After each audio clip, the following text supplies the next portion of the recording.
కళ్ళజోడు మన జీవన శైలిలో ఒక కీలకమైన భాగంగా మారాయి. ఇవి దృష్టి సమస్యలున్న వ్యక్తులకు ఎంతో మేలు చేస్తాయి. కళ్ళజోడుల ప్రాముఖ్యతను ఈ కింద విధంగా వివరించవచ్చు. దృష్టి శక్తి పెరుగుదల, చదవడంలో సులభత, ఆరోగ్య పరిరక్షణ, సౌకర్యవంతమైన జీవితం, ఫ్యాషన్ మరియు వ్యక్తిత్వం, సాంకేతికతో అనుసంధానం. మొత్తానికి కళ్ళజోడులు విజ్ఞానం, ఆరోగ్యం మరియు జీవన శైలిలో ఒక కీలకమైన సాధనంగా నిలిచాయి. ఇవి ప్రపంచవ్యాప్తంగా కోట్లాది మందికి ఆశాకిరణంగా నిలుస్తున్నాయి. అసలు ఈ కళ్ళజోడును ఎవరు కనిపెట్టారు, ఏ సంవత్సరంలో వీటిని వాడడం ఆరంభించారు అని చూస్తే, కళ్ళజోడు యొక్క ఆవిష్కరణ ప్రపంచ చరిత్రలో ఒక ముఖ్యమైన ఘట్టం. 13వ శతాబ్దంలో ఇటలీలో ఈ ఆవిష్కరణ జరిగిందని చరిత్రకారులు భావిస్తున్నారు. అయితే కళ్ళజోడులను మొదటగా ఎవరు కనుగొన్నారు అనే విషయంపై ఖచ్చితమైన సమాచారం ఉండడం లేదు.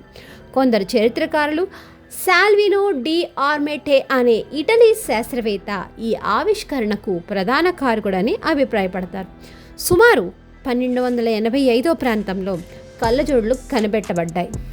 అప్పట్లో ఇవి 2 ముక్కలు వించిన గాజులను కలిపి కళ్ళ ముందు పెట్టుకునే ఒక సాధారణ పరికరంగా ఉండేవి. కళ్ళజోడులు ఆవిష్కరణ ముఖ్యంగా వృద్ధులకు లేదా దృష్టి సమస్యలున్న వారికి చదవడంలో, రాయడంలో మరియు ఇతర ప్రతిరోజు కార్యకలాపాల్లో ఎంతో ఉపయోగకరంగా నిలిచింది.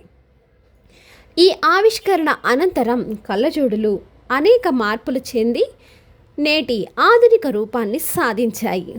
15వ శతాబ్దంలో మానవ చరిత్రలో ముద్రణ యంత్రం ఆవిష్కరణ జరిగినప్పుడు చదవడం మరింత సులభం కావడానికి కళ్ళజోడులకు డిమాండ్ పెరిగింది.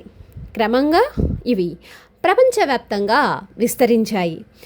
కళ్ళజోడుల ఆవిష్కరణ శాస్త్ర సాంకేతిక రంగాల్లో జరిగిన ఒక విప్లవాత్మక అడుగు అని చెప్పవచ్చు. ఇవి నేటి దృష్టి సమస్యలున్న కోట్లాది మందికి వెలుగును అందిస్తున్నాయి.